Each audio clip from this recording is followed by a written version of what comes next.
Everybody, it's a rough week, right? Boy, the market got slaughtered. How did the S&P do in the past week? What stocks are you up and down with? I'm really upset about Disney. I got it at, I think 86 in August 2023, and I think I'm even now. I was doing well with that. I thought I picked it up at a good price. But, that's just the way the market goes. You just got to wait it out. As long as you hold out and make money. But there's always the great unknown, right? Who knows if it's going to go back?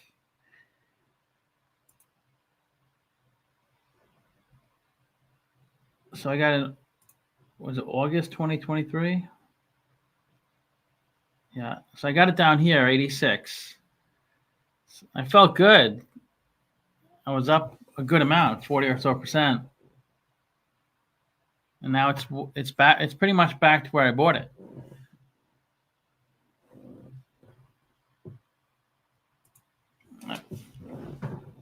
And it's tough to market. That's the hardest part, is the psychology.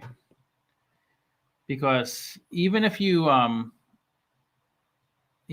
buy at the right time, something happens. It's out of your control. Either the company has a bad forecast, bad earnings, could be a lawsuit. So the streaming, they turn a profit for the first time in their streaming platform. But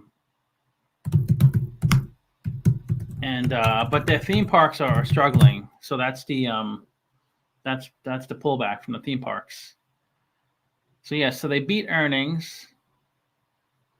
It looks like 4 straight quarters they beat earnings. They beat revenue. But it's not really about, that's only one part of the equation, is the results. The other part is the forecast for the future, and it's a bit weak, the forecast for the theme park, that is. Let's see. What do you guys think? Let me know if there's any tickers. We'll go through them. Disney earnings. Disney earrings. One letter off. So let's see. Let's go through. So it was their third quarter earnings.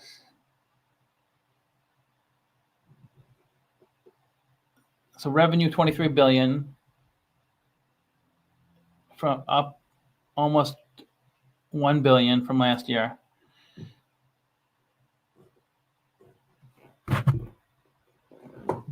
Key points. In the third quarter, we achieved strong double-digit percentage growth.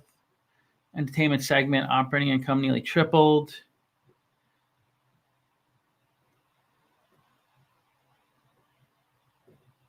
Okay, I think the guidance, that was a big problem.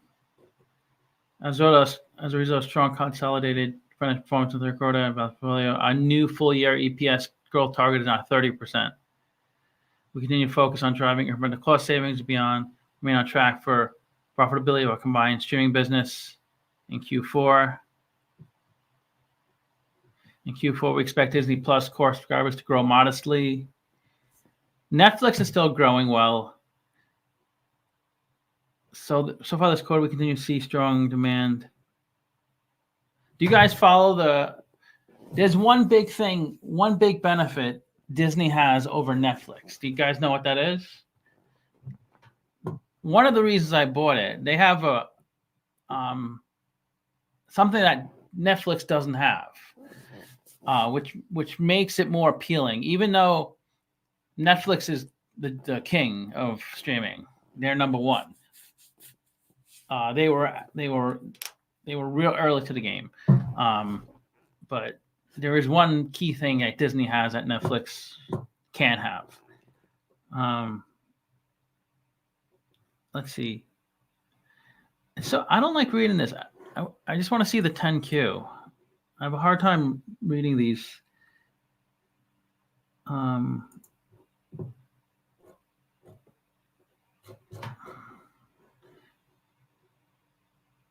Investor relations news, image presentation. Why? It's hard to find. Why can't I? Quarterly earnings. Okay, here we go. It's not the 10Q. Okay. What do you guys think about Disney? I mean, the only reason I bought it was it was trading out like a 10-year low. I mean, it's back to that level now. And it's almost a year since I bought it. So I'm flat. I was up 40% at the peak. Now I'm flat. Revenue is up 4%, which is about inflation. Entertainment revenue, 10.6. Sports, 4.6. Experiences, 8 billion. And the operating income is positive in every category. It's just the guidance. That was the problem.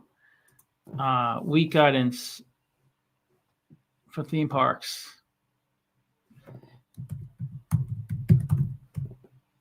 We ran on track profitability of our combined businesses. Stream businesses to prove.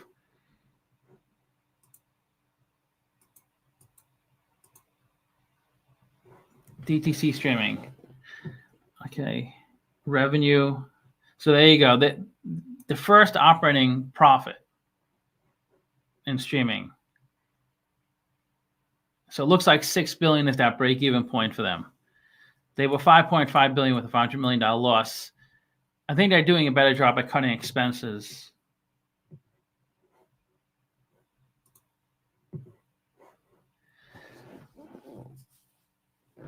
Why stocks? What stocks are we looking at? Well, I'm looking at Disney's earnings because I got kind of slaughtered on Disney. I mean, I'm up. I'm flat actually. Duplicate. Like I got it at 86 in August 2023. Okay.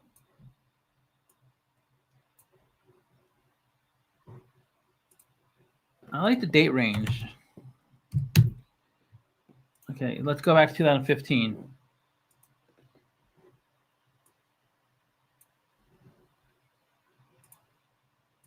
Okay, let's go back to 2010. Okay, so they were trading. They broke through 85 is kind of like that threshold that I'm looking at. That's my cost basis. That's what I paid. So they broke through 85 for the first time in June 2014. And then they had that big COVID bump where things crashed and then like went to the moon. So they peaked at almost 190 in February 2021. And then in August 2023, I saw they were at their 10-year. They haven't been in the mid 80s since 2014. So they're at a 10-year low. So I thought it was a good time to pick it up. And I felt great because it was right by the bottom. I think the very bottom was like 81. I got it a little under 86. So I felt real good about that. And then it ran up. I was up 40% right away. Well, after 7 months. But now it's right back down to the mid 80s. So is that the floor? If you're looking to get into Disney, I think that's the floor. I mean, I guess it's possible it come down, but it's down quite a bit. It's down like 35% from the beginning of 2024.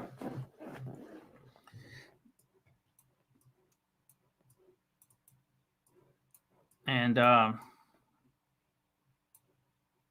don't think I'm going to pick up anymore. I'm not that bullish on Disney. I just saw it as a great opportunity because it came down so much.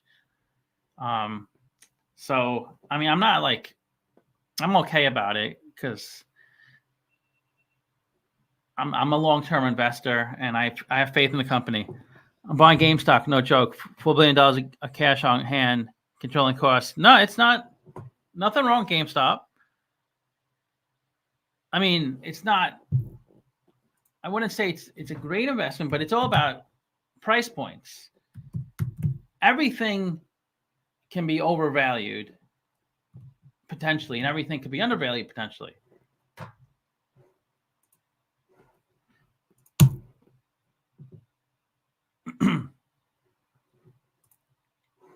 For example,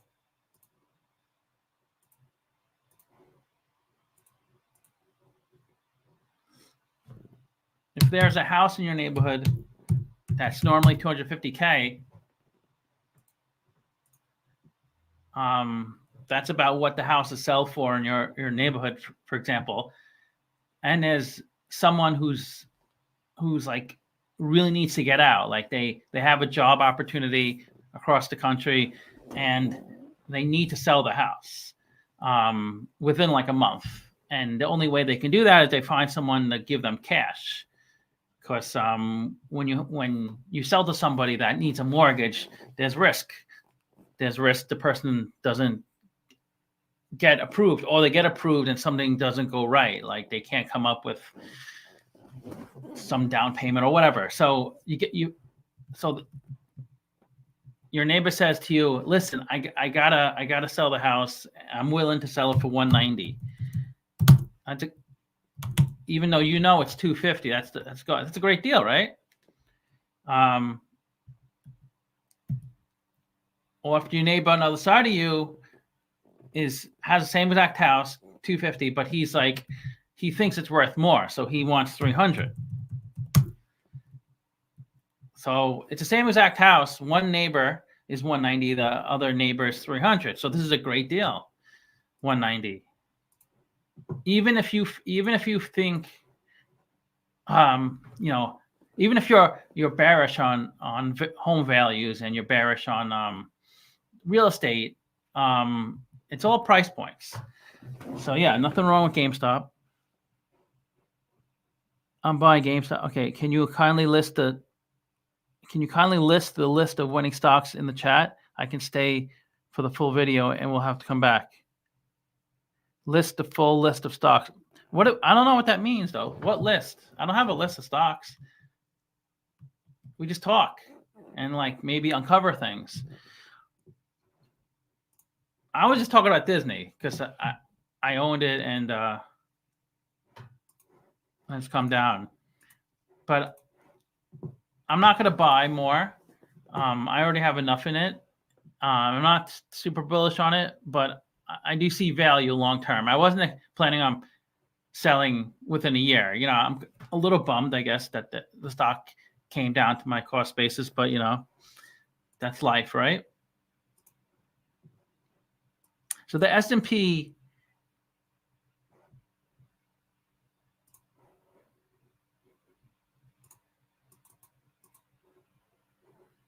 how do you see the actual dollars? So S&P was 565 on 7/16.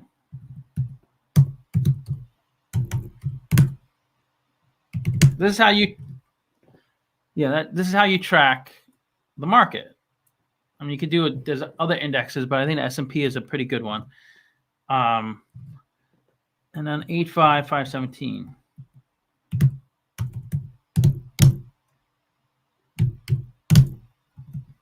So in about 3 weeks, maybe actually less than 3 weeks, the market went down $48, or what, 9%, 8%. So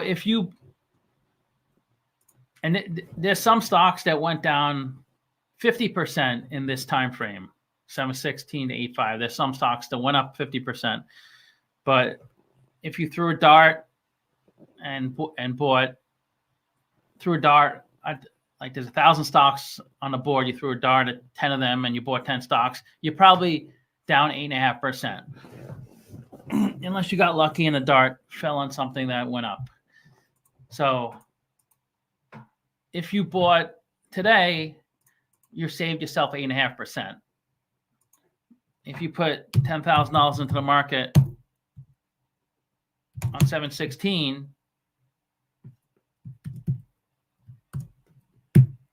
you're down 8.5%. But if you didn't buy, you wanted to hold out, you saved yourself some money by not buying on 716. And if you buy today, you have that chance of gaining that upside, or at least you save 8.5%, because the market may come right back up well past 716 levels, and you'll miss out on a big bull run. But what if the stock market goes down? What if on 831 it goes down to 470? Then you save yourself more money by waiting. But we don't know. I have no idea. When do you think SolarEdge will be back up to $80? But I do know for a fact that you saved yourself 8.5% by not buying at 716.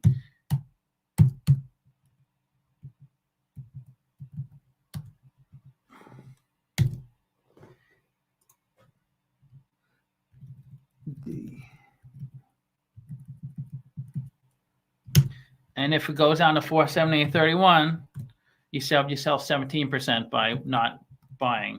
But you can't not buy forever because you'll never make money in the stock market. You got to buy sometime.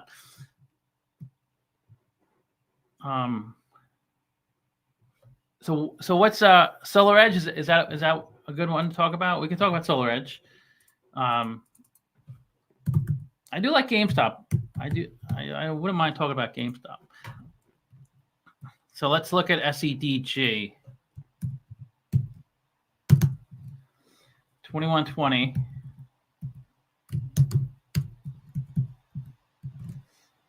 $1.215. You ever hear like the term muscle memory? Like, for example, if you played a sport, let's pick something like that's kind of like more concrete that you can like, because it's hard to say you are at this level in baseball, or if you're a boxer, this level. It's hard to quantify, but like bowling is a good one. I don't know why that jumped in my head. Golf is good too. So say you're a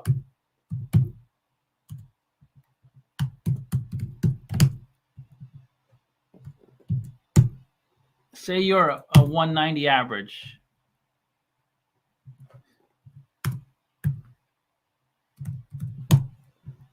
Say in 2020 that was your average, 190, which is pretty good average, right, for a bowler.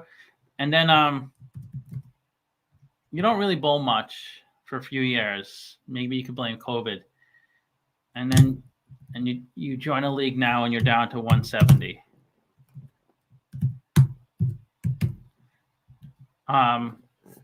Just the fact that you were at 190 at one point, I'd feel good about investing in you. I think you're a better bet. If I had to invest, you're bowler one. And then say this other person's bowler two.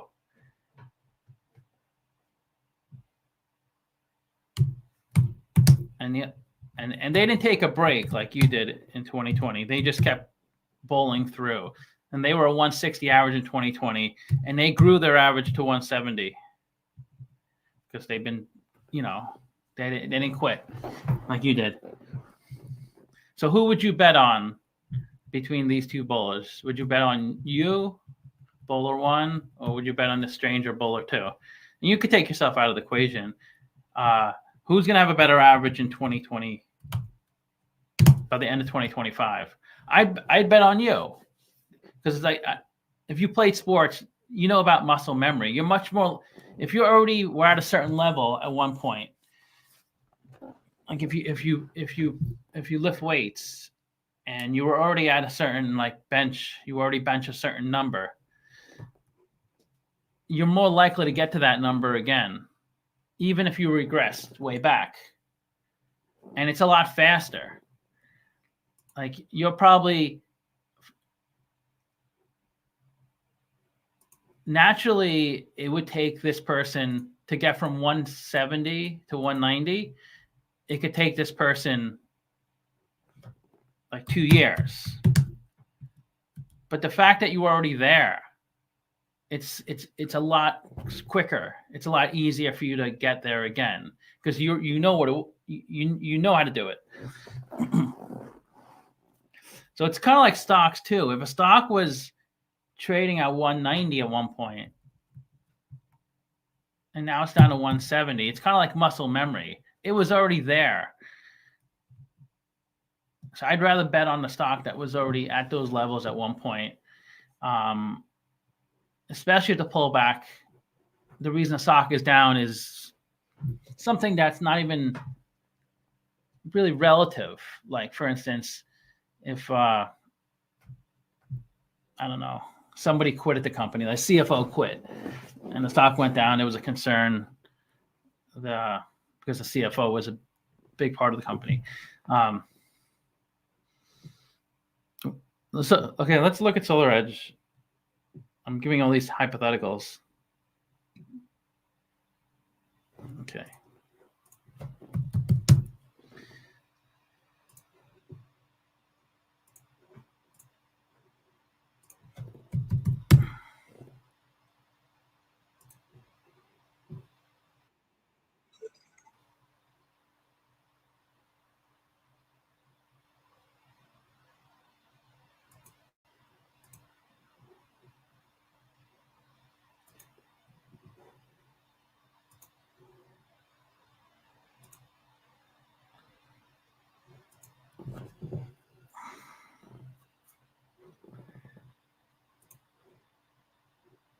It was it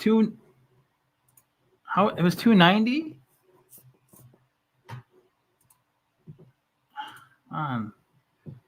It was 16 billion market cap, 290, and now it's, wow.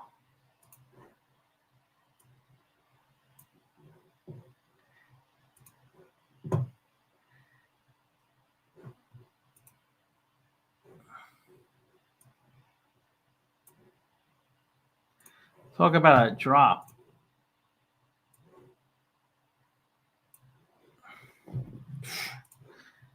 Are you down on this investment, or are you just looking to buy it?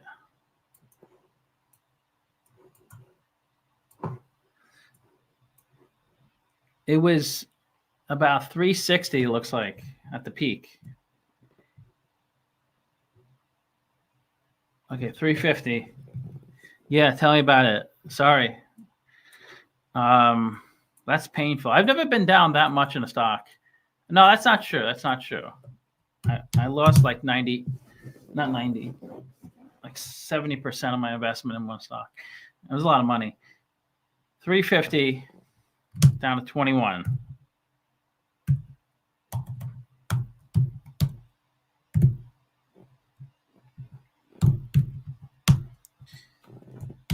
So down 94% from the peak. I don't know when you bought it.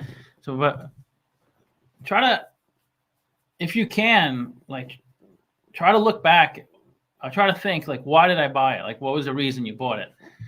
And if something about the company changed that's connected to the reason, then maybe you should sell it. But if it's something is changed about the company that's not connected to the reason, something external like COVID, 78. Hi, found you from Hey, Shadow Guy, thanks. What do you think? See, solar is kind of like is out, AI is in. Unfortunately, that's just how it is sometimes. There's these trends, like fads. There's there's always fads going on. There was an EV fad from like 2019 to 2022. A lot of people made a lot of money on Tesla. There was a cannabis fad when Biden first got elected. All the cannabis stocks went up. That was a short-lived fad. So why did it go down so much?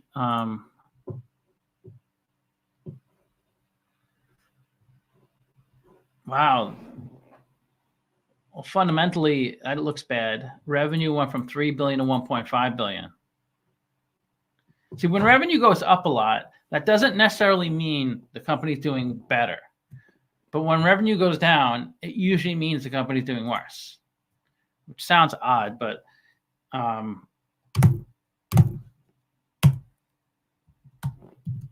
because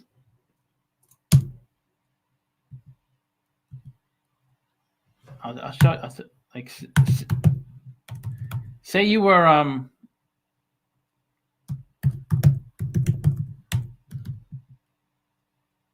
say you had a grocery store in Milwaukee, and you did $1 million of revenue in 2020. Let's just do 2020. Forget about it. People are going to think about COVID. You did $1 million of revenue. And then in 2023,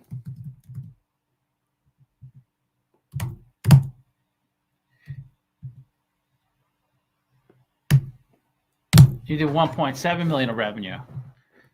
So it's 70% growth. But if you bought another business, bought another grocery store, say in the next town over, you bought a second store. So you actually, in 2023, you actually had 2 stores, not 1. So your revenue going up 70%, that might be actually worse. I don't know. It depends how much you pay for the store. If the first store, we'll call them Milwaukee 1, say 2 in Milwaukee. If both stores were very similar, like in terms of like square footage, in terms of expenses, things like that, then you probably didn't do that well because you should have doubled. Now you have 2 kind of identical stores in different parts of Milwaukee. You always have to look at more things, but I'm just saying on a high level basis, you probably didn't do that well because if you just had 1 store, you didn't acquire a store in 2022, you went from 1 million and then 1.3 million, so a 30% revenue growth, which is pretty good. Assuming expenses didn't change dramatically, that crushes inflation. If you grow 10%, you're probably beating inflation. But if you grow more than 10%, you're doing pretty well. So that's what I'm saying. Like, so if revenue goes up a lot, it doesn't always mean you're doing better. It might mean you're doing better. But if you did a lot of acquisitions, but generally if revenue goes down, you're doing worse because you usually don't sell off business units. I guess it's possible you could, but let's try to figure out why. You see, they were cash flow positive in 2020 and 2021. So it looks like there was a lot of hope. And I guess that's why the stock went up so much.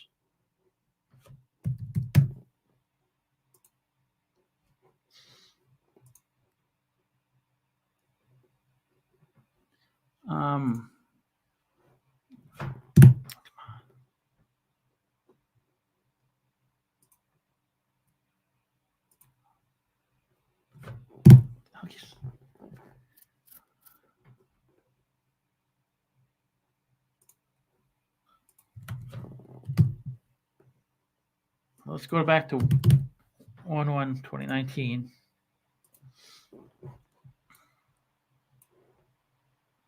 See, this is when it jumped up. before COVID. So when COVID came, which was in March, it was already up, like, it's hard to tell. It doesn't look like it, but it went from 40, and then in March it was 80. So it was up 100% in just a few months, and it didn't take a COVID dip. It did really well. It went from 80 to over 350, and I think a lot of it has to do with, it looks like they turned a leaf. Now they have positive free cash flow, but it came back to negative in 22 and 23. And the stock came way down.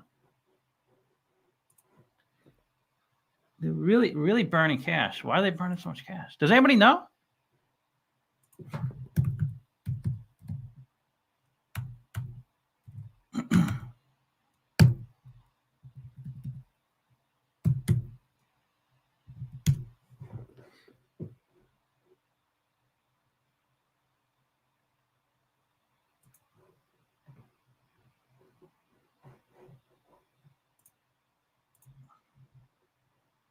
Maybe the 10K would be better.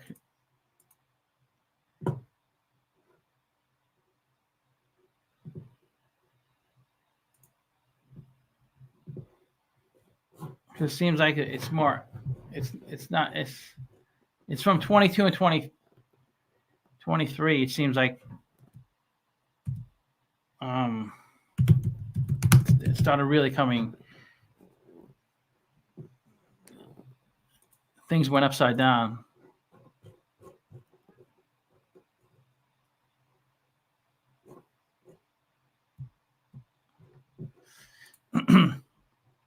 So revenue in 21 was 2 billion, 22 was 3 billion, 23 was kind of flat, so it wasn't too bad.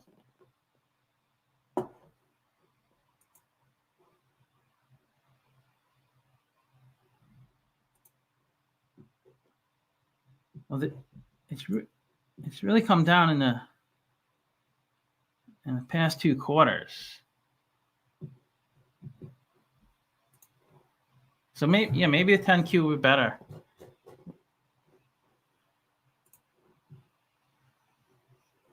Let's see what they say.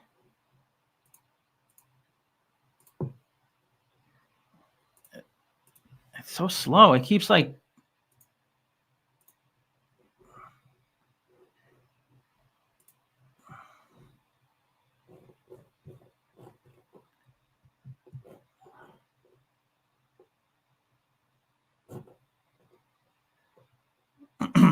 look at the revenue went from 1 billion in the second quarter of 23 to 265 million. Revenue went down like 70%, 75%.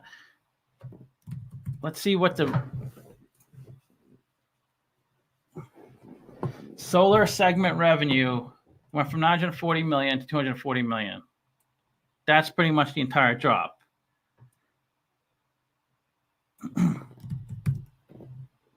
It's just demand. Solar demand went down. Let's see if they give some more. Okay, so the solar segment includes design, development, manufacturing, sale of an intelligent inverter solutions designed to maximize power generation and individual PV loads, mainly of the company's power optimizers and batteries.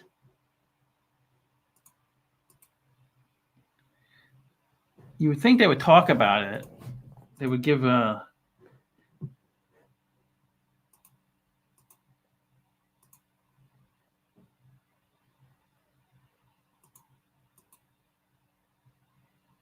okay, here we go. We have seen a slowdown in demand for our products in our solar segment from our direct customers since the second part of the third quarter of 23.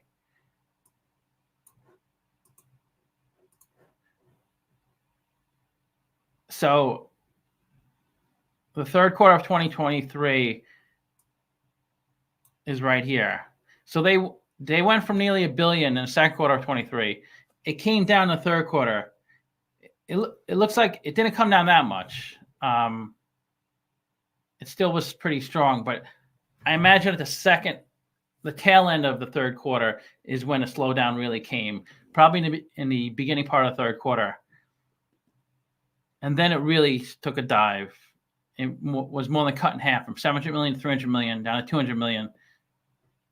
It is up from the first quarter to second quarter. Is it just people are not interested? I'm hearing that a lot with like Etsy, eBay, e-commerce sites are saying like the consumer is not spending that much anymore. The consumer used to come to a website and buy different things, and now people are just spending money on the basics: rent, food, medical. They don't have as much money anymore, and it's inflation. Inflation is just killing people. Things are just so expensive, and that's generally what happens when the cost of like the living expenses, like the main, rent, food, medical, the essentials, like that. Like that's up like 20%, it seems, year over year. But the thing is, our income doesn't grow that much. Our income is really lags. So our income is like growing at like a 3 to 5% clip.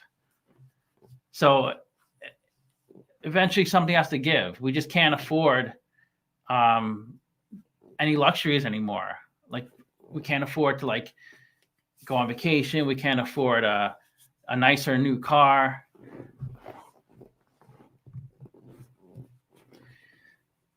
So let's see if they give. And right here, we can't afford to buy solar. It's just not in the budget anymore. Okay, this result of a slowed market demand in the third quarter 23 as distributors began to take actions to reduce inventory levels. Yeah, I've seen this a lot with solar companies. Lots of the distributors, kind of like the middlemen between, like this company sells solar products to a distributor, and the distributor is facing the customer. That's what a lot of big companies do. Like a lot of big companies, like Coca-Cola, they're not going to try to sell you Coke directly. There's just too many people. So they just sell like 1 million cans to a distributor. You have the New York distributor, and they control the New York City area. Then you have the upstate New York distributor. They control like Buffalo, Albany. Then you have the, different distributors all over the world. So you could sell like a lot of product to them. Because if they sold Coke directly to us, like it cost them like maybe 10 cents for a can, for them to make a can, the product and the materials, and they could sell it to us for $1. So why don't they just do that? Like,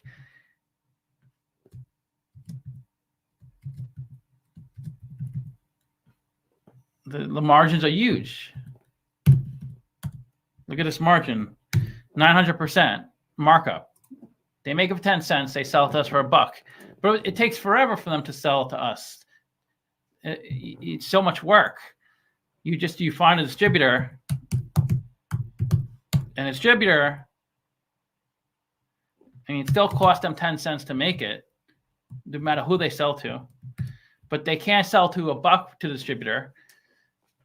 They sell it to like distributor for 50 cents, and the distributor sells it to us for $1 because the distributor has to double their money. So their margin just went down from 900% markup to 400%. But it's still, they sell so much more to distributors. They sell in mass quantities, and it's cheaper for them to do that. Okay. And a lot of these solar companies, the distributors they work with, they had a lot, like an excess amount of inventory. They all said this, all these solar companies. I remember reading this in all their 10Ks and 10Qs. They had just built up inventory. And the reason inventory gets built up is because there's just not enough demand for the product. That's exactly what a mining company does, like a gold miner.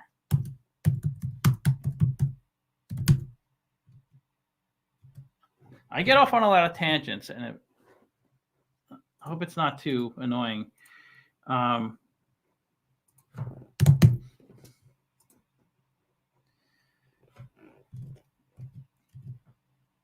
Okay, so what is like $22.50 an ounce? And then so a gold mining company, they may have different locations around the world where they mine gold. Where's the most popular place to mine gold at? Okay.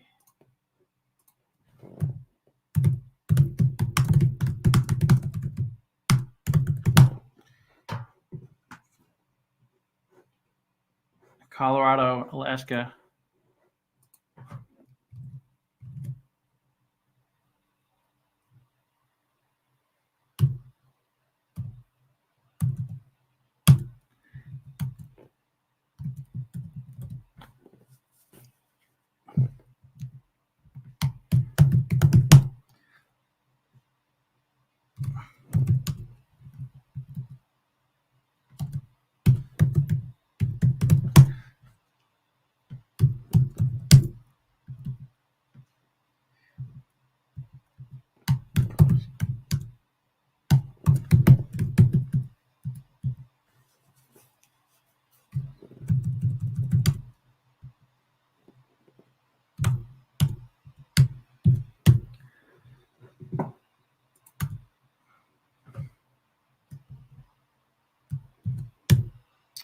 God damn it.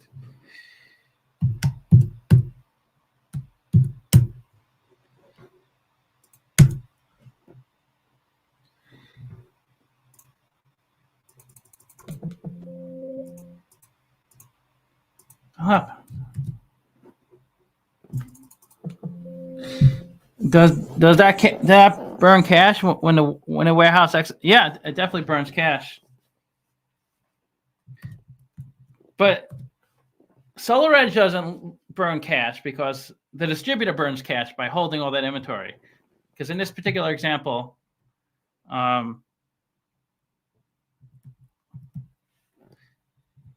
so say you have 3 mining locations in Canada.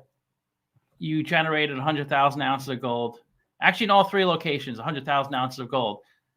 But the price of gold, it's variable.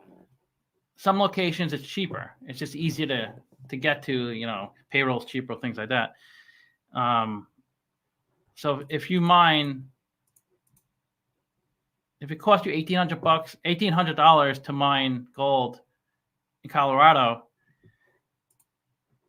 you have to there has to be a price point. Like for example, you can't really sell it when gold is $22.50. You have to wait for gold to get, say like the rule of thumb is you need at least a 50% markup to sell it. So definitely all your Alaska gold you can sell because it costs you $1,200 to mine it. A 50% markup is $1,800, and it's trading in a market for $22.50. So you could sell your Alaska gold. You could sell your Canada gold too, because you're right at that level. But in Colorado, it's kind of like you're losing money if you sell it. So you just have to store it in inventory and wait for prices to go up. I mean, you might ask, why do you even do any mining in Colorado? Just do it all in Canada. Well, there's only a finite amount of gold you can mine, right? And you also have to pay for the rights to a location, and you have to do a lot of work. So if you already did all the work and got all the infrastructure set up in Colorado, it just makes sense to stay there and not spend so many millions of dollars trying to find it somewhere else. You ever look into UBS? No, I don't really look into bank stocks too much, but that's not a bad call. Let's just finish it. In particular, beginning in the second part of the third quarter, we experienced substantial unexpected cancellations. So in the tail end of the third quarter, so I guess like August, September 2023, a lot of people canceled. Or they pushed out existing orders. So they said, I want to get solar in my home. And they say they scheduled it in the beginning of 2023 for the end of 2023. And then as it got closer to the end, they're like, can we just wait till 2024? I just, I don't know if I can afford it. So they experienced cancellations and pushouts from their European distributors. So they have distributors in Europe.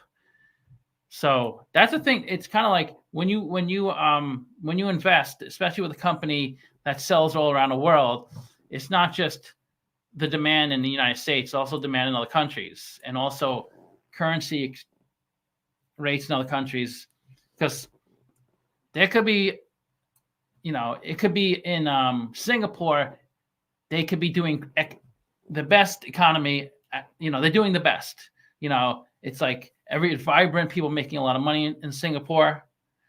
So the demand in Singapore is extremely high.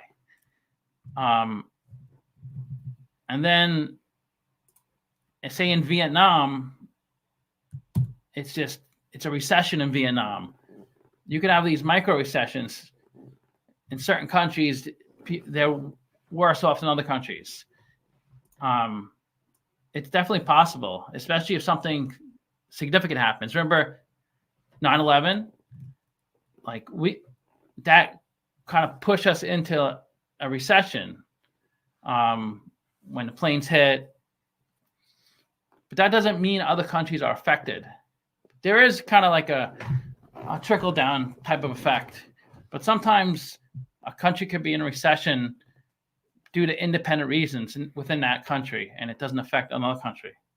The U.S. definitely affects other countries.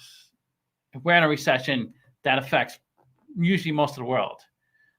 But if a smaller country that's not too impactful, like if in Peru they were in a recession, that probably wouldn't affect many other countries.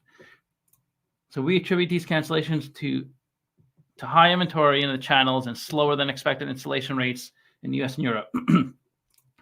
This trend continued in subsequent quarters. Additionally, the company anticipates a continued lower level of revenue in the third quarter of 2024 when compared to the same quarter last year, as inventory destocking process continues.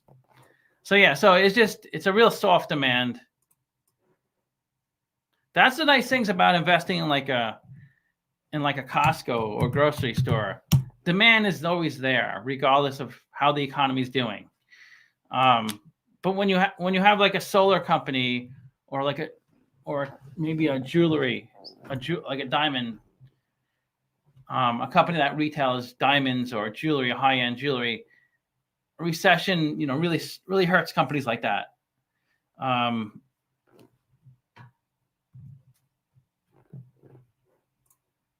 But those companies can really benefit when it's a strong economy. So I don't know if it's kind of like the demand of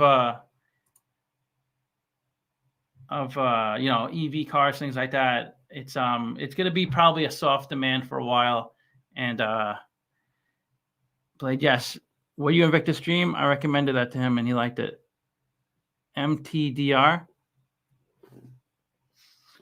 So they're going to have a great PE, really nice price multiples, because people aren't willing to buy the stock. But it looks like a good time to buy it because it's at really low levels. I mean,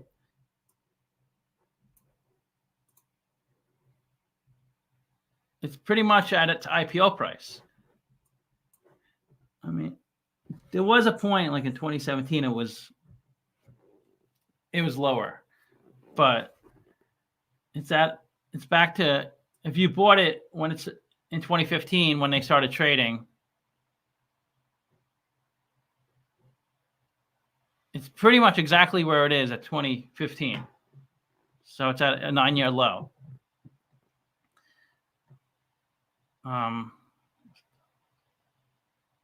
Did they ever pay a dividend?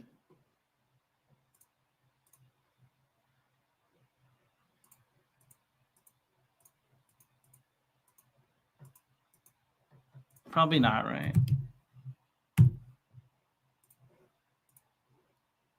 No, they never paid a dividend. So if you did buy it at IPO, you didn't get a dividend, so you're totally flat. You made nothing.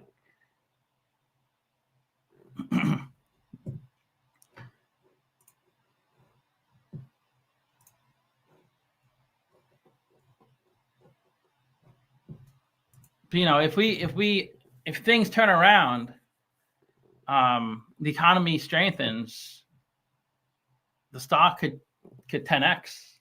There's no reason it can't.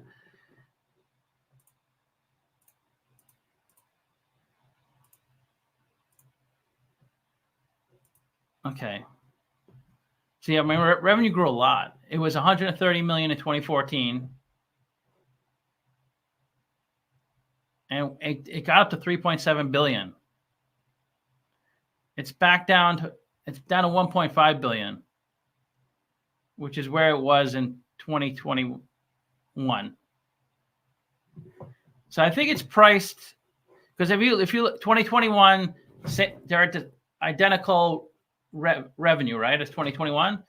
So if you look at the stock price in mid 2021, because it should be the same stock price, right? If revenue was identical,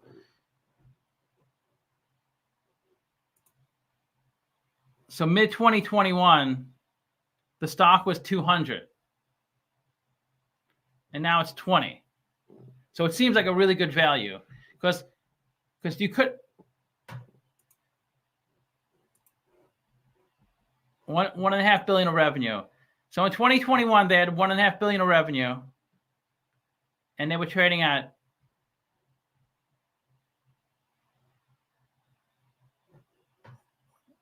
was it mid 2020 or 2021? 2020.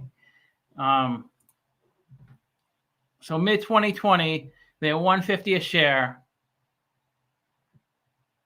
and now they're $20 a share, and they still have $1.5 billion of revenue. Because investors aren't looking. Investors don't really look at what the company is doing currently. It's the future. So when they see this huge revenue growth, they think it's going to continue growing, which will justify. It was probably trading at it was probably so overvalued. It's probably trading at like 200 times earnings. And now it's trading at such a discount relative to that. So it seems like a really good value.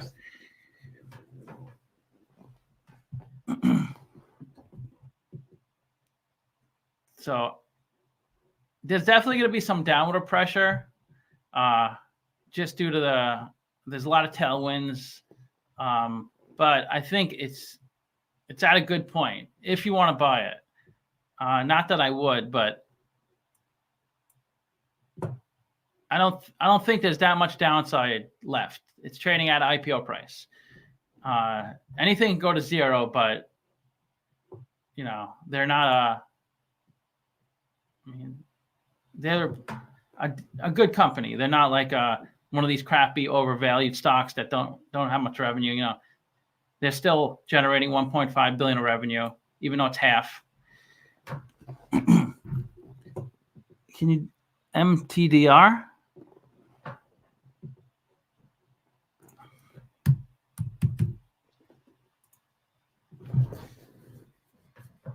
Matador Resources.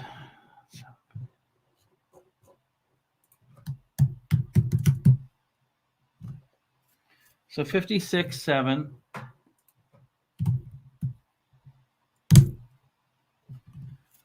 I didn't even do a DCF on a SolarEdge. I should have.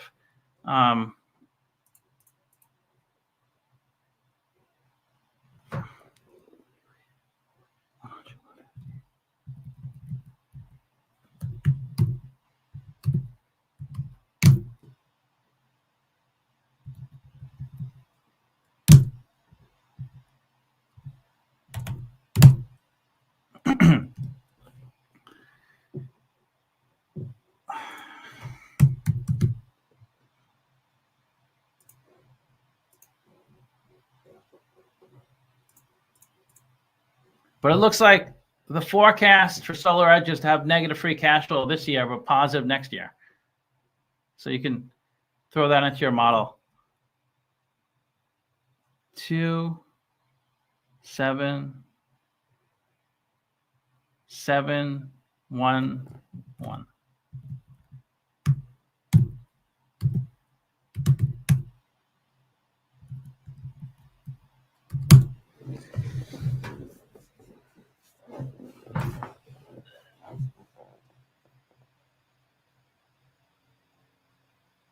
Oh yeah, I was joking. Of course I was joking with the fiat car loans. I should have put a disclaimer on the bottom so people didn't think I was an idiot.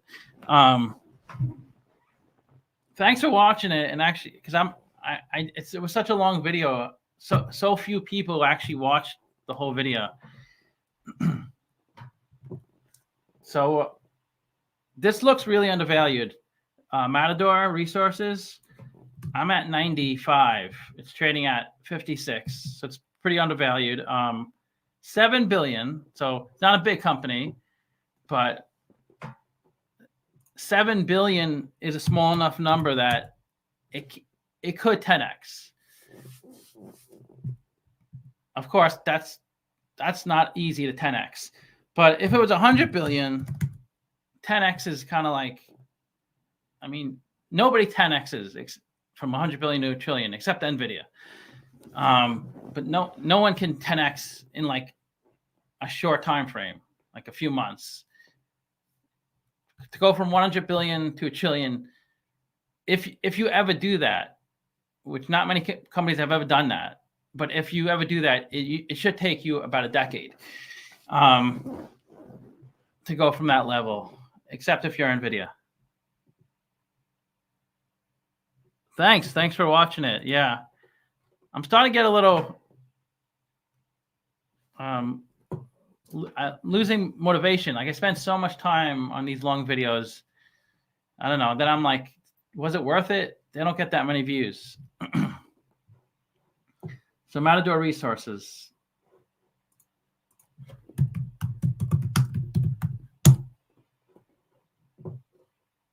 Actually, I gotta, 1 second. I'll be right back.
Makes it you gotta, what you gotta do for the views. It's getting harder and harder to get views and subs. It used to be a lot easier. It almost seems like it's an exercise in futility. YouTube. There's no Matador Resources is an independent energy company engaged in exploration, development, production, acquisition of oil and natural gas. Okay, so it's a upstream oil and gas company.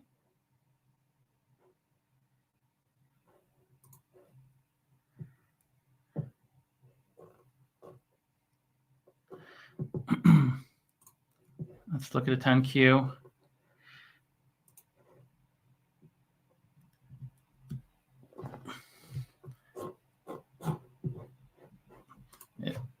It almost seems like I'm like flatlining, like I'm not growing at all. Like the number of people that leave, like I'm losing subs some days.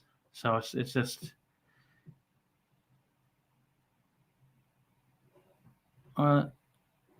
okay. So they nice growth.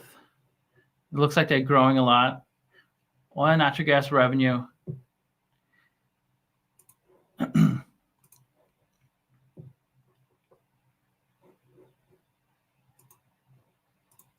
I never heard of this company.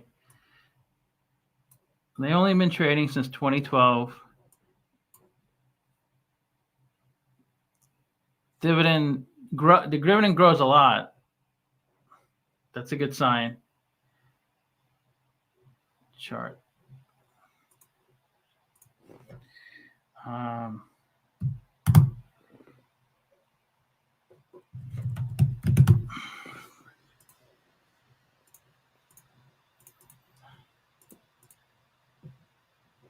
So it's actually performing better than Brent crude, which is crazy.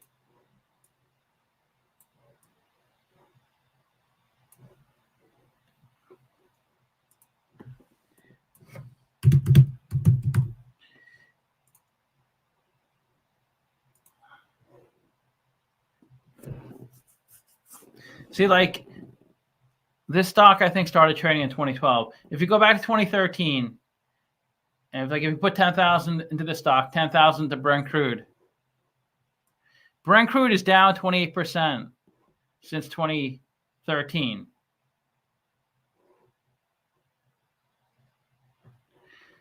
And you can see this outperformed Brent crude, and then it came back down. So they were kind of like even, but this totally shot up, which is surprising. Usually these things track the price of oil, these types of companies.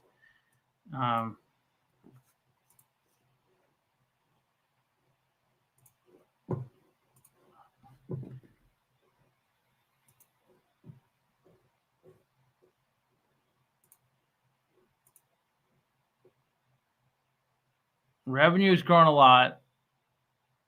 And it's hard to tell if it's organic or through acquisition.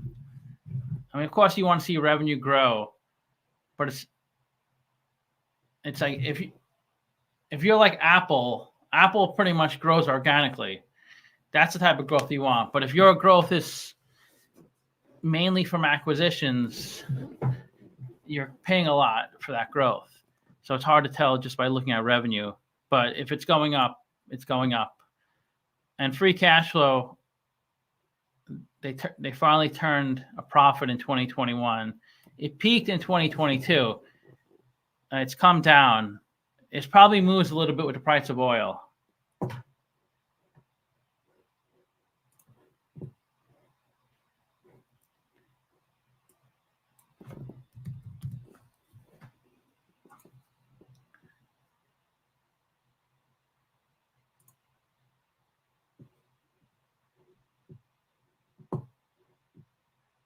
So are they pretty much an upstream company where they just extract oil and natural gas? Because that's pretty much most of their revenue is the sale of oil and natural gas, 776 million.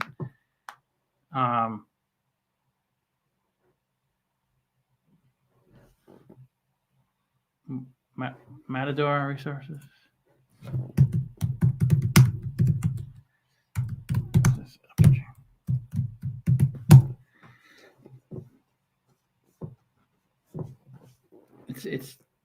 risk balance for exploration opportunities for oil and natural gas in unconventional resource plays. Where do Matador Resources operate? Our current operations are focused primarily on the oil and liquids portion of the Wolfcamp and Bone Spring plays in the Delaware Basin.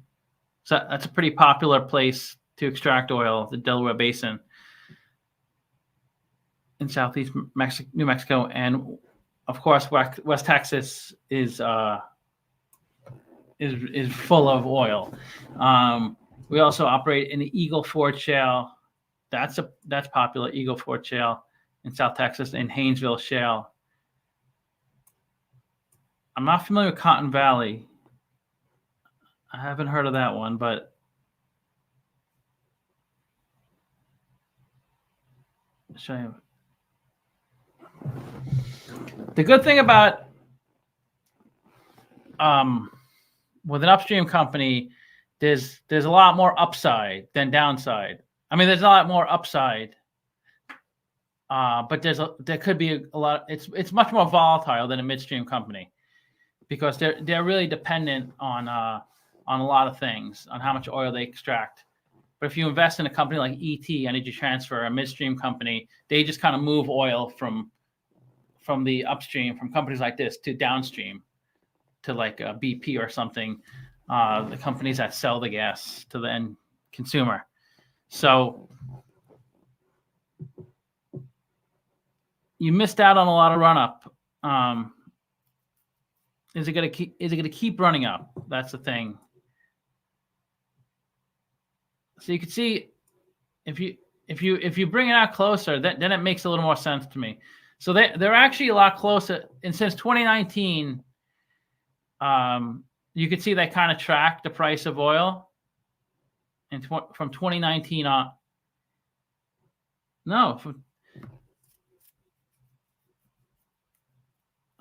that's a problem because we went out too far. So if you go to 2015, it does track it a lot closer, but this does pull off, which doesn't make sense to me. So if I was gonna tell a friend asked me, there's a lot more downside than upside because there was this huge run up. And you see the price of oil is a red line. They should kind of like track each other. But when there's this big separation, they kind of have to come back together, I think. You can't really outperform the commodity you're selling in the long term. In a short-term basis, you can.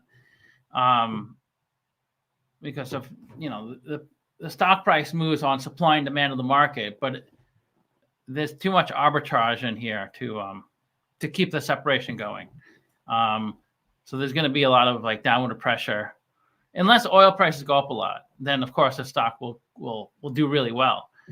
But if oil prices go up a little bit or stay flat or even go down, that's just my take on it. Because you could see they were like tracking each other almost identical. Here they were like identical. They were overlapping. But for some reason in January 2021, this took off. And sometimes, let's see about Shell. Shell is more integrated. They do everything, upstream, downstream.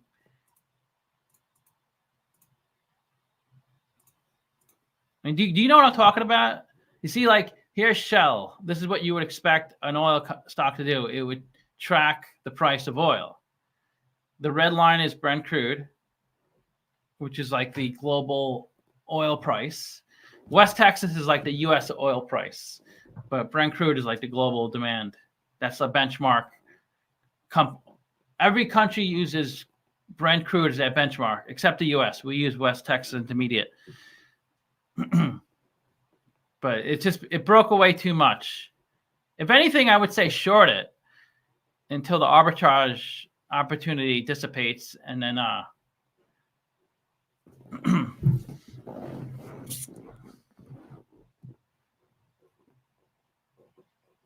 but like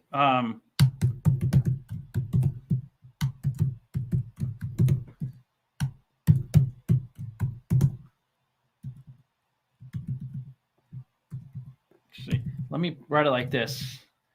Visually, this makes more sense to me. And Trump presidency would hurt the stock too.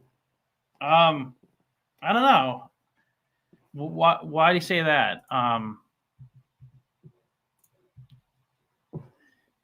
mean, stocks did well under Trump. So this is more of it's a kind of a more pure play upstream stock.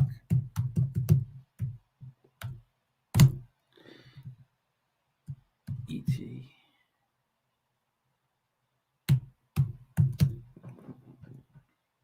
So Upstream is the riskiest type of oil and gas company to invest in because they actually extract the oil from the ground, which is really expensive to do, and it takes a lot of time, a lot of money, and you might not pull as much oil as you thought you would pull, or the expenses in pulling the oil get to be so high that it doesn't even make sense to sell the oil because it just costs you more money than the price of oil. But that's the first step of the oil and gas process is the upstream, breaking the rock, sorting the rocks, trying to extract the oil from, and it doesn't have to be rock. There's a lot of alternative types of oils that, especially in the U.S., where that's why we're not so dependent on other countries' oil, because we found a way to get oil alternatively, not just strictly from reserves and from because how does oil come about? Like it's like, how does it get beneath the earth? It's over hundreds of thousands of or millions of years. It's like when animals die, when and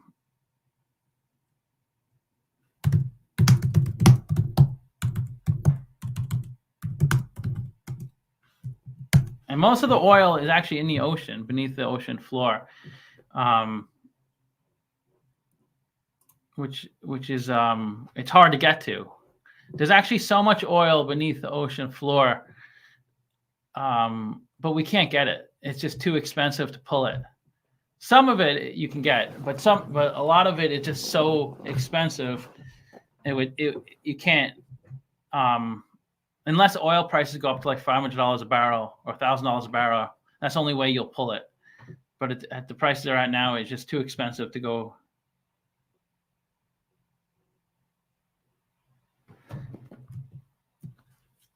But yeah, so Matador pulls the oil from the ground. Then a company like ET, a midstream company, it moves the oil by either pipeline or vessel from Matador's locations, wherever they store the oil, and they deliver it to downstream companies like BP, Shell, Exxon, to sell the oil to the end consumer. So that's the safest bet. If you want to do oil, just go with a midstream company. That's why they pay high dividends, 6, 7, 8, 9, sometimes 10%. It's a pretty safe investment. Or you can stick with a downstream. But a lot of downstreams also are a part of the upstream process also. The oil giants, the Exxon, the Shell, they participate in upstream and downstream. Trump is good for short term, but he will create much bigger problems. Yeah, I don't know. I mean, I thought he did a good job, but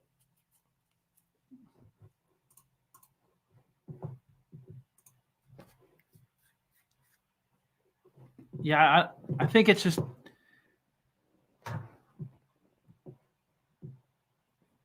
I wonder if anybody has some good conversations on Matador. This is so overblown. Some revenue deferred from Q1 to Q2. Production rising by 40% this year, in part due to acquisition. See, acquisition. When your revenue goes up because of acquisition, or if you overpay for acquisitions, it doesn't really mean much.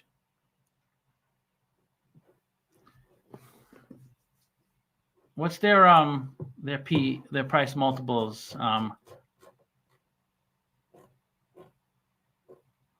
Well, they're really they got it at 122, simply Wall Street.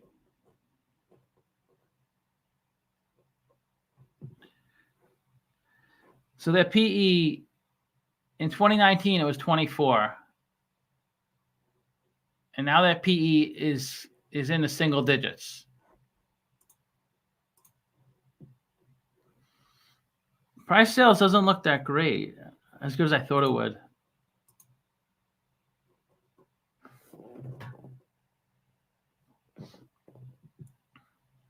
So the industry average is 10.2. They're 7.4. So they're below the industry average.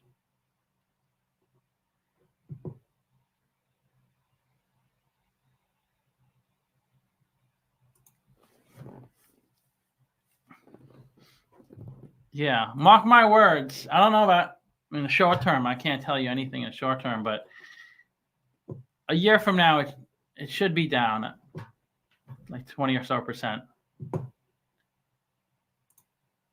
Unless oil goes crazy, like doubles or something, then any oil stock is a great investment.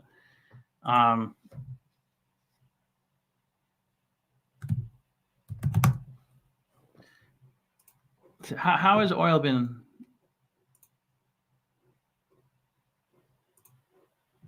performing the past?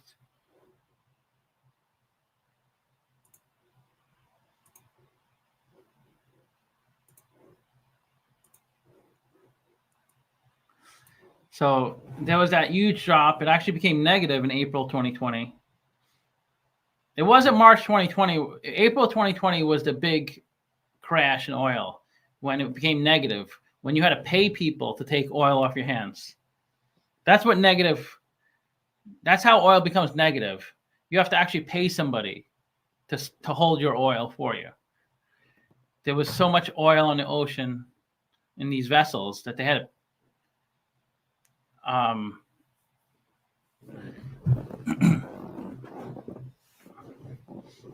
instead of like charging somebody, when you have a product, you generally charge somebody.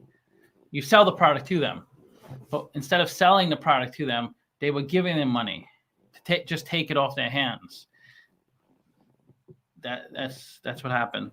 I mean, it didn't really happen. It was just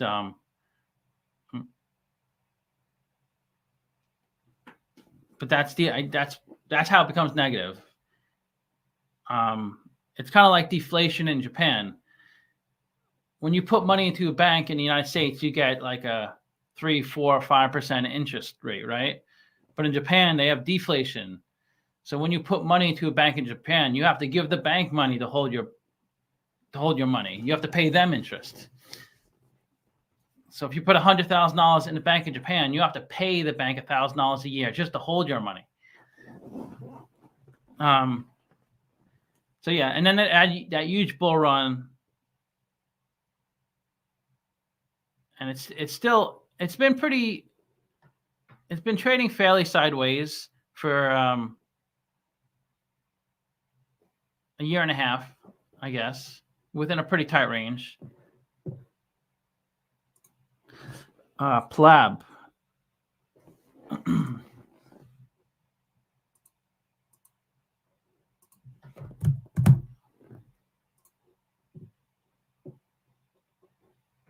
$22 1.4.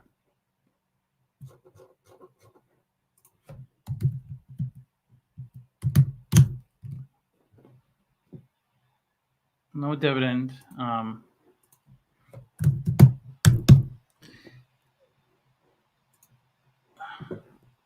Let's see, Plab. Positive free cash flow. Oh, but nobody's forecasting anything. It's all about the past. Okay, it peaked at 170 million. It's currently 170 million.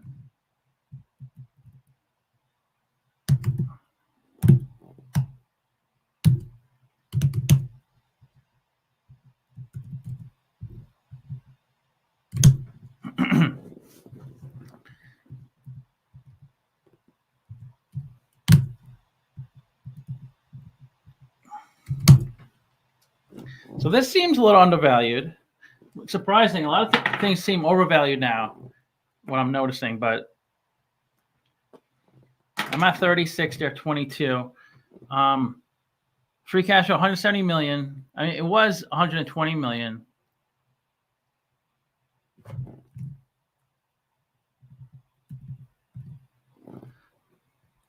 So they did grow their free cash flow a lot.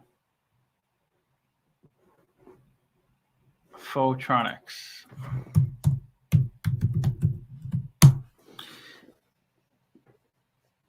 Anyone else own 3D? No, but I think it's a pretty good company, 3D. I looked at them before; they look pretty solid. Photronics, semiconductor photo mask manufacturer, is the third largest photo mask supplier. That's something to be proud of. Third largest photo mask supplier. It was founded in 1969 as Photronics Labs. Companies manufacture facilities in the U.S., Taiwan, Europe, China, and Korea.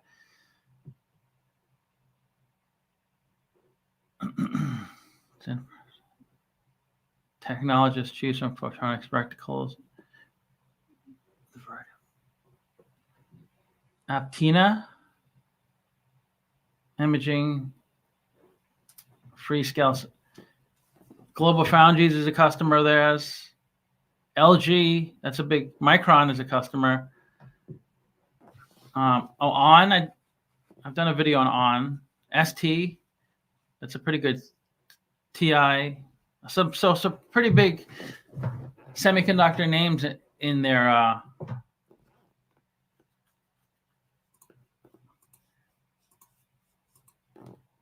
Photronics. It's so cyclical, semiconductors. People don't realize, they think I'm going to be rich with NVIDIA. Like, it's in every decade. There's a new semiconductor. There's a new company that's top of the line, top of the heap for semiconductors, and people like all jump into that stock thinking it's going to go up forever. So from 2000 2009, even before that, Intel was king, because if it wasn't for Intel and Microsoft and IBM, it wouldn't have been the PC boom. The PC boom, where there would be a computer in everyone's home. And that was the goal of these three companies, and it happened. It wasn't right away. PCs, they definitely became popular in the late 90s, but they weren't in every home. I'd say by 2005, it got there. But even in the early 2000s, in the US, it's probably pretty close to every home, but around the world, it was lagging a little bit. By mid 2000s, it was, pretty much everybody had a PC in the home. But then Intel started losing market share, and they really lost market share this current decade. But Taiwan Semi really took over, because they're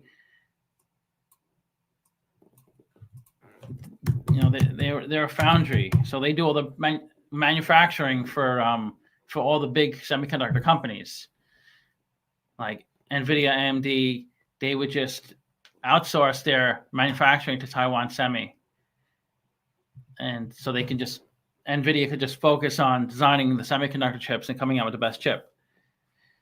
And now it's because Taiwan looked really good. They were getting close to $1 trillion.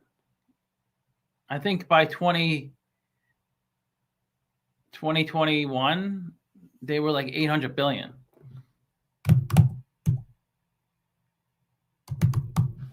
And I think NVIDIA is going to take this decade.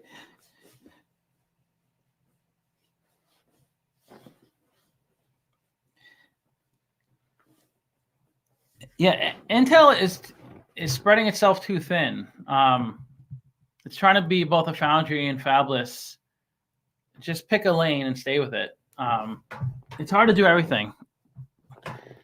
But so who will be the next semiconductor? The company may not even be that well known. They may be like a private company at this point. The company that becomes the new leader in 2030 this decade. But yeah, NVIDIA got this decade, but it changes a lot because tech is such a volatile, cyclical industry. Things change a lot. It's been pretty steady for a while. Once Google got a hold of search engines, and then Microsoft got a hold of software, and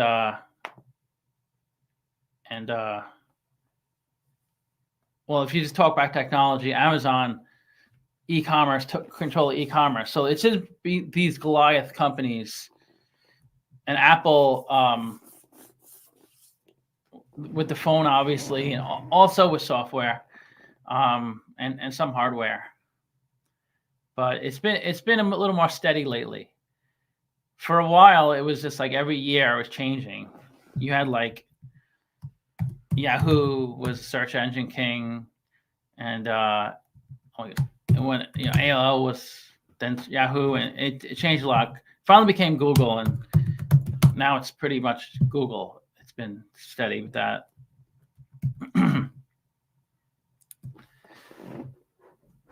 But how much? They lost a lot of market share. I mean, a market cap, NVIDIA, in the past few weeks. For Chaco, I asked ChatGPT which semi company would be tops in 2030s, but it just gave me 8 of the currently well-known. Yeah, it'll do that. You can't like ChatGPT. You can't ask for something complex like that. Like if you ask something like really technical, or like based on the current market trends, and something like that. But you have to ask it more concrete things like what day was this person born, or like things that you could calculate.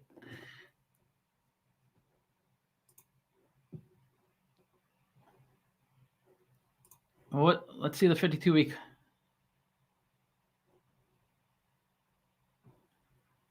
So it was 141. That was their peak, 141.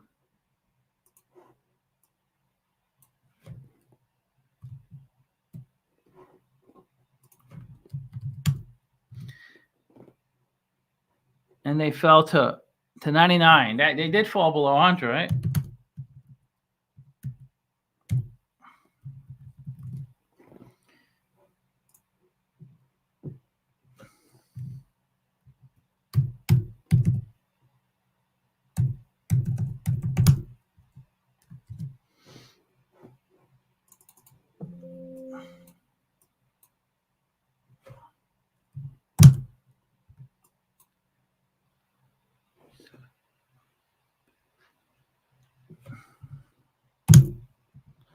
So many zeros. Okay, 2,577 billion. Okay, it's a big number. I'm just trying to figure out how many shares. Well, this should be.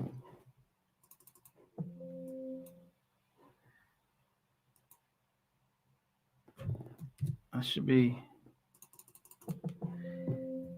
26 billion shares. That's a lot of shares. Because I did all the stock splits. Look at that burn. They lost 1.1 trillion market cap from the peak. And this wasn't like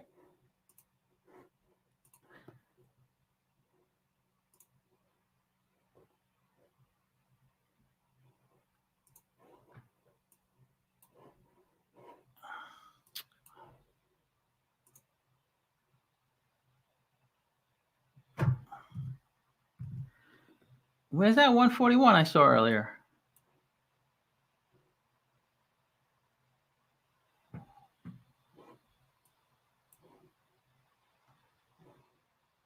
So within 2 months,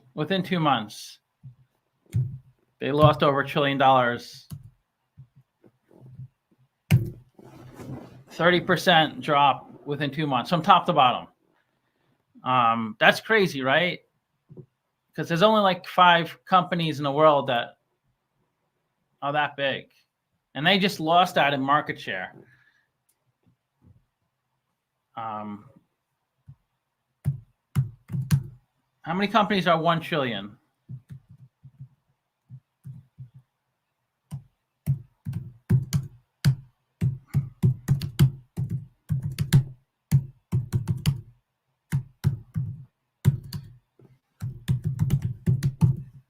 Did I miss anybody? I feel like I'm missing one company. 6 companies over $1 trillion? What do you think of ARM?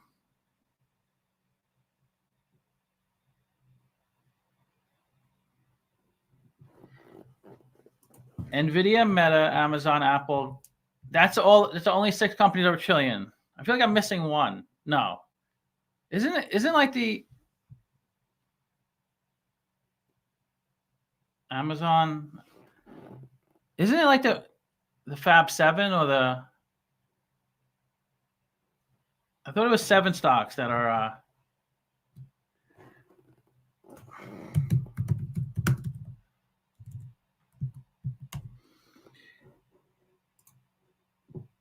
Apple.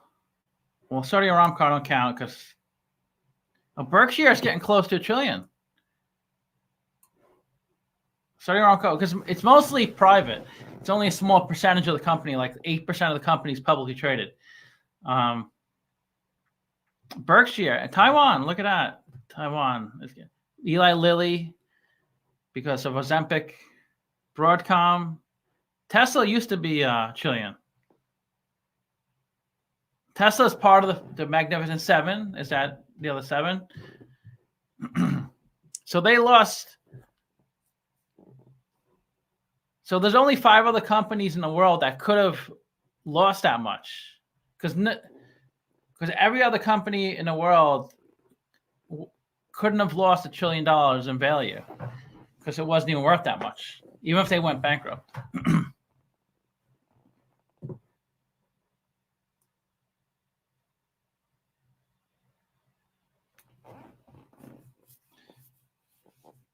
But yeah, I wish I would have picked them, you know. But it's like now, if somebody told me now there will be a company next year that will have a $3 trillion market cap that doesn't even have, that's below $1 trillion right now. There's one company that if a genie said, I can give you this information, it's accurate, but it's there is one company that's under $1 trillion that will be $3 trillion sometime in 2025. So that means someone has to triple. Even if it's Berkshire, they'll triple in value. But if it's not Berkshire, it could be somebody that possibly 10 or 20 or 30 X's to hit $3 trillion. So I would have no idea. Even if I was given that information, like there'd be no way for me to, maybe I would pick Tesla, because even though I don't think it's worth, my price target for a long time with Tesla was around 400 billion, I think, maybe 300 to 400 billion. So they're still overvalued in my mind, but just because of how Tesla is in the whole, the meme surge and things like that. What do you think about ARM? I like ARM. ARM has a really good product.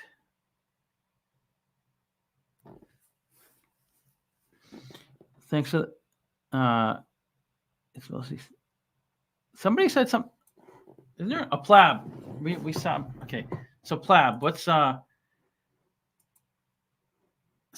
it's hard. That's why I like Nvidia. Like, I mean, I didn't see it. Even like for a mile away, I didn't really see the value in Nvidia. Because like company like this, I just don't get it. Like, I mean, I understand what they do to a point, but it's hard for me to like fit it into like real world. Like if somebody says like Tesla sells EV cars, I get it. Like that, I could see that I could connect it to like real world. I could see how like that can grow demand, things like that. If somebody sells food, I get it.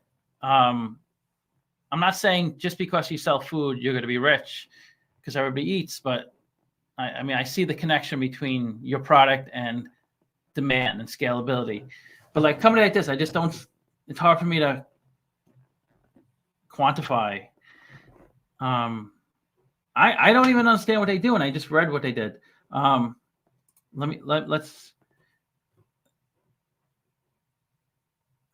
semiconductor photo mask. Like I don't even know what that means. A photomask is an opaque plate with transparent areas that allow light to shine through in a defined pattern. Photomask is commonly used in photolithography for production of integrated circuits to produce pattern. I get it's connected to semiconductors, and I've heard of these terms before. Photolithography, integrated circuits. I've heard of that before, but I still don't.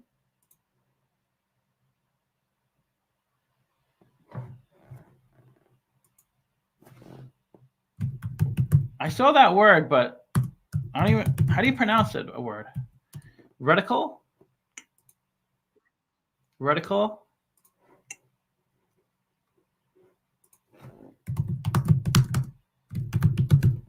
What is a reticle?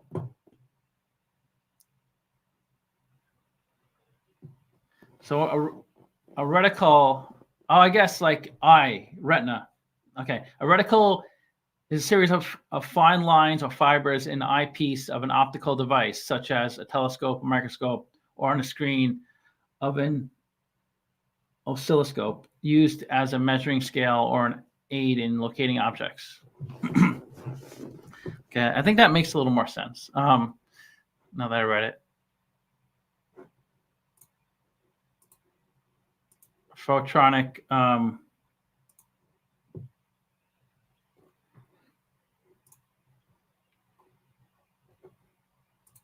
But if you invest in a company, you should like really, on some fundamental level, just understand what they do.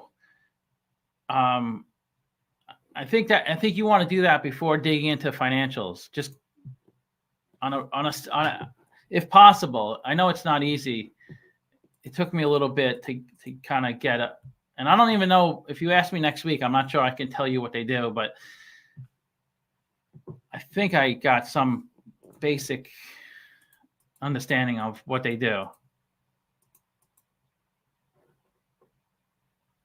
But Buffett said that about Microsoft. Like Bill Gates was friends with Buffett, and Bill tried to convince Warren of what his company did, so Warren would be an investor. But he never bought into Microsoft. He just never couldn't grasp what he did and how it related to. But Buffett said, it's a mistake. It was definitely a mistake. I wish I did. He just invested in Apple though, so which is just as good. Apple and Microsoft are like the two best companies. I figure they'll do well long term as well. They took a hit due to the Taiwanese earthquake. Still did well in terms of revenue and free cash flow.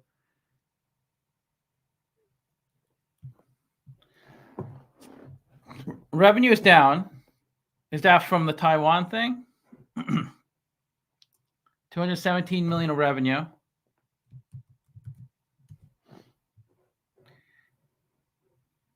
So 160 million of their revenue is IC integrated circuits, which I don't know if I can explain what that is, but I pretty much know what that is.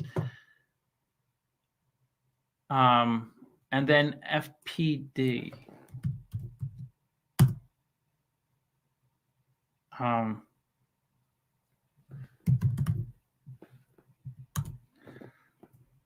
Flat panel displays. Okay, flat panel displays. And then 56 million FPD. Revenue by geographic region. So the revenue is highest in Taiwan. It's actually down. It's up in the US and Europe, but it's down everywhere else. Warren also avoided Amazon and Google after studying them early in their startup. Yeah, I know. I mean, it's hard to predict the future.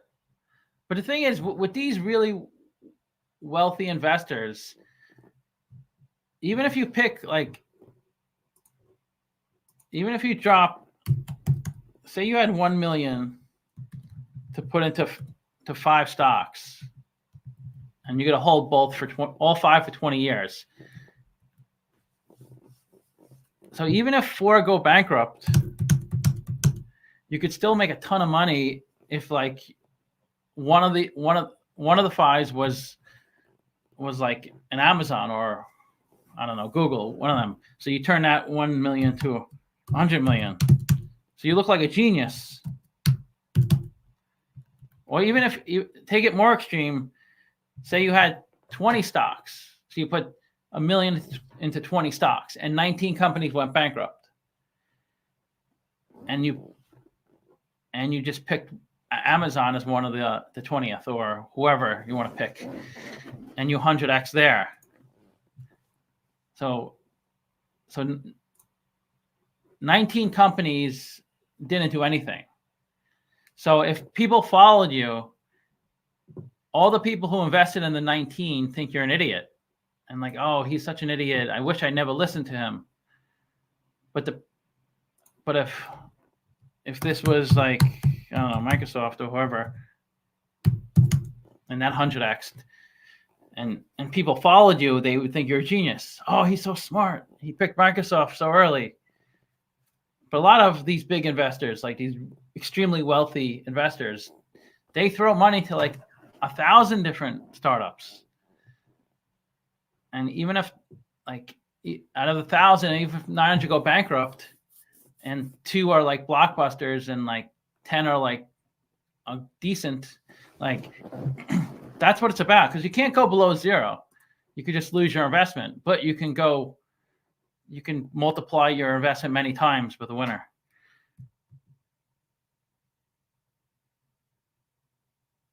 Exactly. His Apple investment was, and that was amazing. Like that investment turned into like, well, now he sold a lot of, but it was almost like half his portfolio at one point because it went up so much.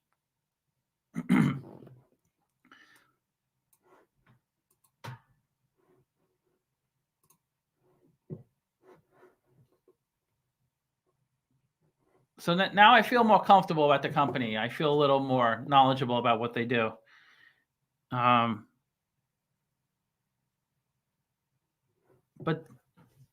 But their revenue is still down. I mean, why is it down? It's not that big a revenue either. They should talk about it. Where would they talk about it?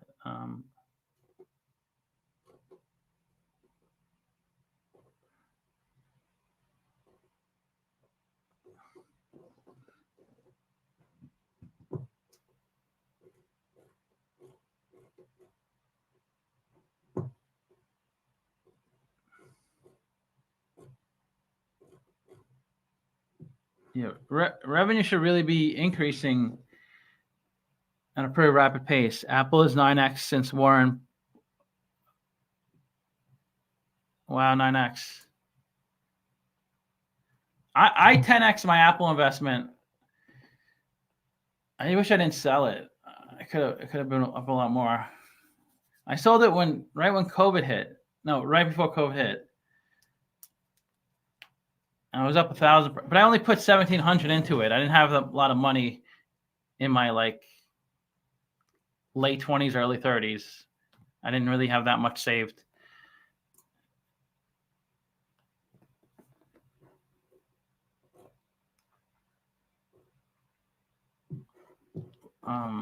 Electronics, investors, quarterly results.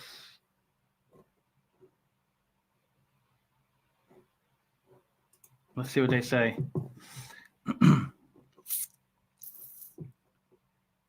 Second quarter revenue, gross margin were in line with first quarter.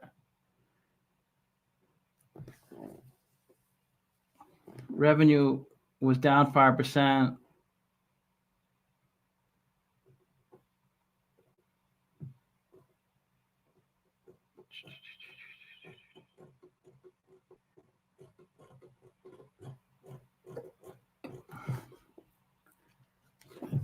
They don't. Reticles need extremely stable environments to be manufactured. The earthquake was not good. Is that why? Is that was the disruption?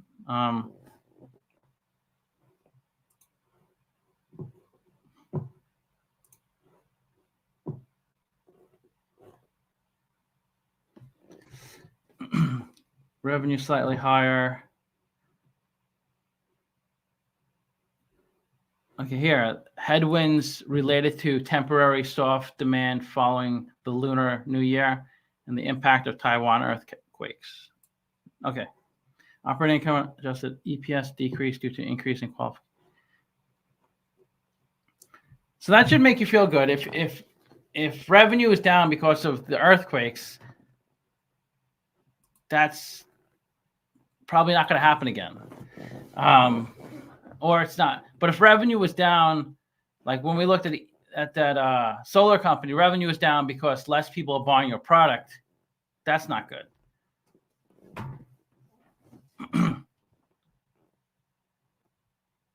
Semiconductor growing capacity, more extensive use of semiconductor across multiple applications.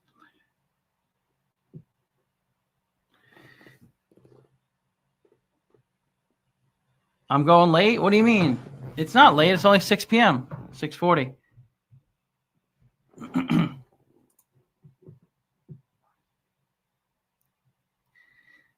It's still a small market cap, 1.4 billion.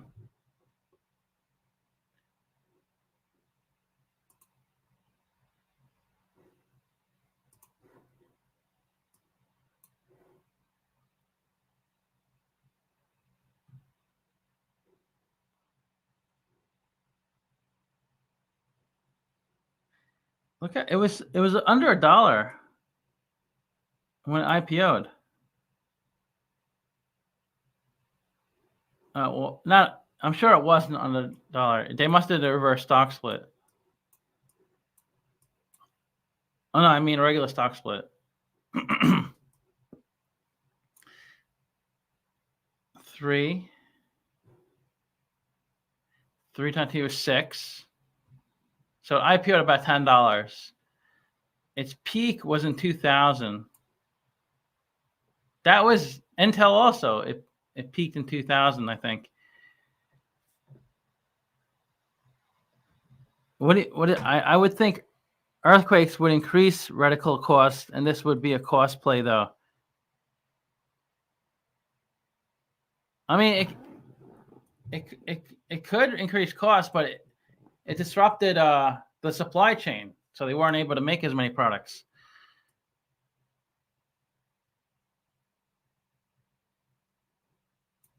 So it ran up to over 30, and there's a pullback.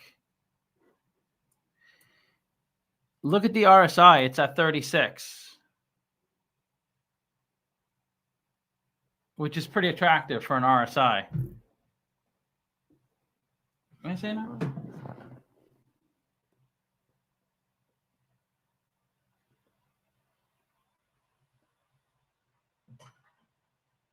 Yeah, below 30 is the most the lower the better.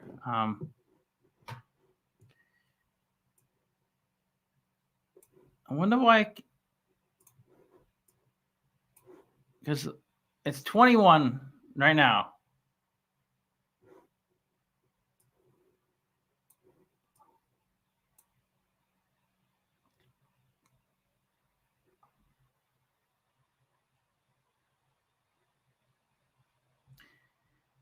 So it's, if you bought the stock in 1997, 27 years ago, you could have got it for $21, and it's still trading at $21.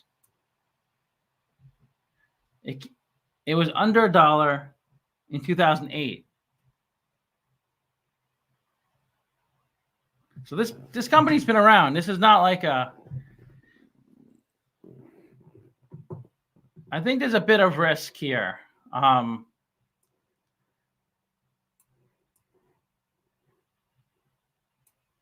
If you bought them 27 years ago, you would hate this company. You would like, I don't want to ever, because you can't spend the rest of your life waiting for a company. You can't spend like, you can't be like 90 years old and be like, okay, when's it going to go back up? You only have so many years. So it's like the market's saying something. It's saying this is just not working.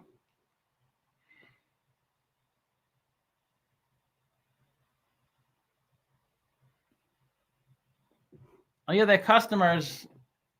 We saw that earlier. The customers.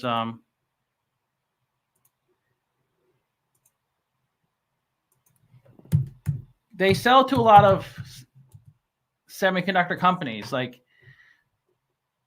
I saw on Semiconductor. What's it called? ST, TI, Samsung. Samsung is like one of the top semiconductor companies in the world. What is ST big?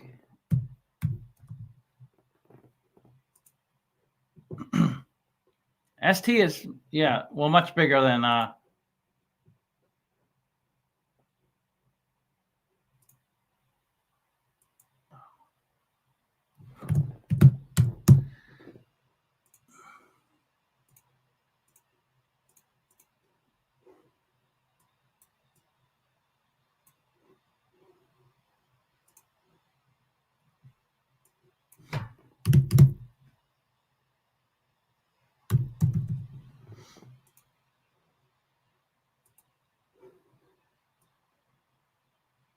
so since the year 2000, this stock is down. PLAB is down 23% since the year 2000. And they pay it. Does PLAB pay a dividend?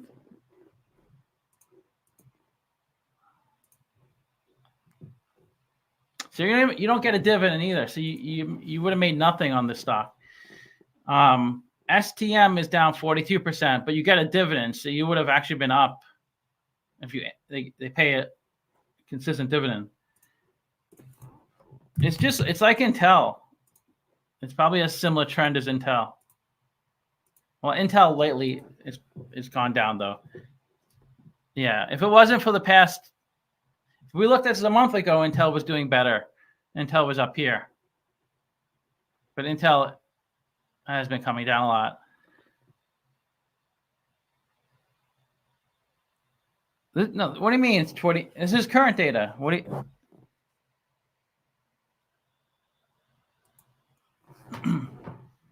Are you talking about the customers as 2020 data? Is that what you mean? Do they have Micron? That's a huge semiconductor company. LG company. They make a lot of. I get my fridge is LG. On Semiconductor. United Microelectronics.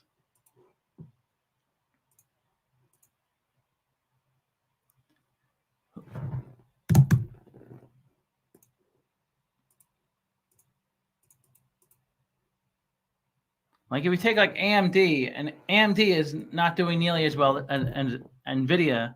They're up 800% in the same time. I get it. You're looking for the next semiconductor company to 100x. Everybody's looking for that company. Is this the company to do it? I don't know. I can't.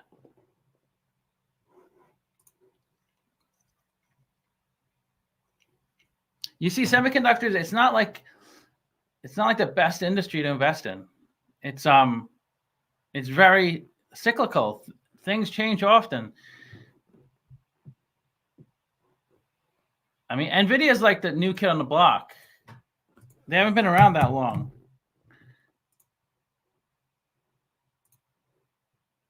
When they started trading, like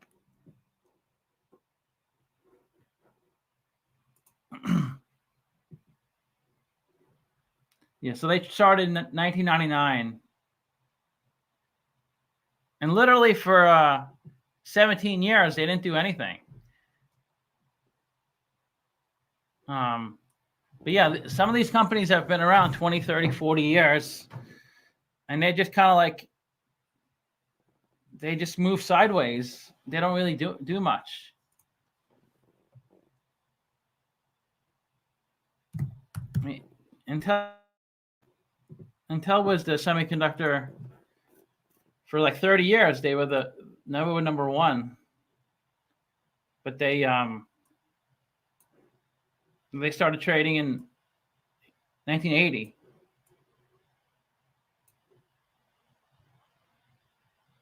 Yeah, that was their peak in 2000, and now they're back.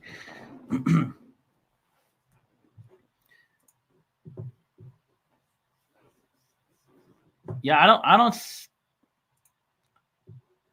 I see more risk than reward with this. I mean, what do you guys think? It's not that they're not generating that much free cash flow. I mean, they've been around a long time.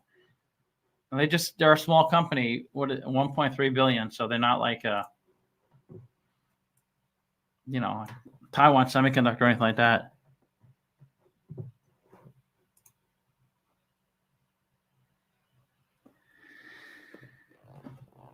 Okay. So I guess it was interesting stocks to look into. Yeah, thanks for suggestions.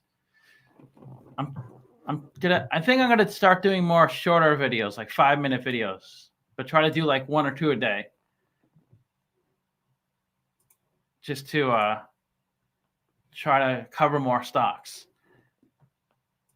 Of course, they don't get as many views, only like a couple hundred views, but what are you gonna do?